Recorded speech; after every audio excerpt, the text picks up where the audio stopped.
Okay, any idea about legal reserve ratio? Sure, sir. So, legal reserve ratio is very much prevalently used in the banking and commercial banking terms.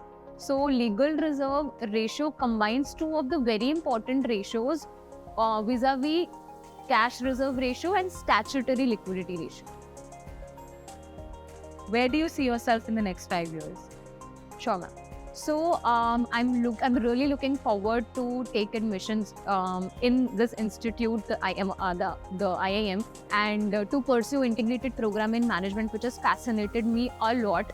So I see myself completing both UG and PG degree, and I see myself leveraging all the knowledge and resources that I've gained in those 5 years, and to get placed in a reputed firm.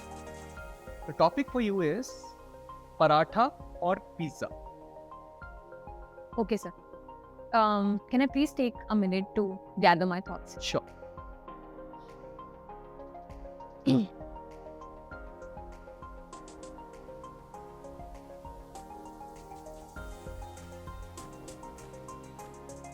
Okay, I think I can go on. So, I think from the topic, what I'm sensing is I have to pick one of the two, either paratha or pizza. So, I'll go for paratha. The reason being that since my childhood, I have been eating parathas at my home. My mother has been feeding me with the parathas and not the pizzas, of course. Pizza I got to know a little later, maybe after age 15 or so. And the other reason that I will prefer paratha is because in my family, my father, since he is from army background, so he pays a little too much attention towards health and fitness. So we try to avoid few of the foods, junk, on a regular basis. So since pizza contain thin flour, which is called maida, so we avoid these things. We avoid a lot of dairy products also. So that is the reason I'm going to, any day, ask me this or this, I'm going to choose paratha at the end of the day. Can you throw light on what we mean by Kepler's laws of planetary? Right, sir.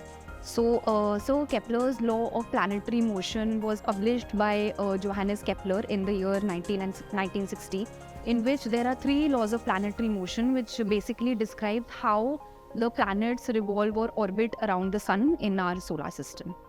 Give me 2 reasons why should we reject. Right. This is a very good question, sir. I will take 1 minute in this. 2 reasons that you should reject me.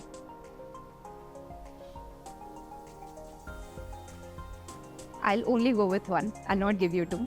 So one of the reasons that might be the case with me would be that sometimes I don't put a boundary. I don't establish a quiet boundary. So whether it be any particular dedicated task, or be it a personal relationship with, or a professional relationship that I have with an individual, sometimes I let myself get carried away. So I think especially when we are in professional situations, we have to remember that we are dealing with people who are there to work with you as well. So we have to remember how should we conduct ourselves, and we should not let our personal emotions or personal biases let them rule over us. So I think that would be the only one reason that I would get rejected. But I feel that since I have self-awareness about the same, I am definitely going to improve upon. So Stakshi, you have told that you were interested in dances and you had done many co-curricular activities. So why you have chosen IPM? Because apart from dancing, I also held a lot of leadership positions during my school days. I was my house captain and I was also the cultural secretary of my school. So apart from dancing, I also mentioned that one of my hobbies lies in debating. So yes, I have communication skills, leadership were, I think, somewhat inculcated in me during my earlier school days. So I think that is one of the major reasons why I am attracted towards IKM and why I want to pursue a career over here. What are the exceptions of law of demand? So I think there are three exceptions to law of demands. One is basically the income effect. Based on change of income, the demand keeps changing. The second is given goods, which are basically another exception. And the third is, if I'm not mistaken, I think it's the Veblen effect, which basically stands for the luxurious goods that are there. Okay.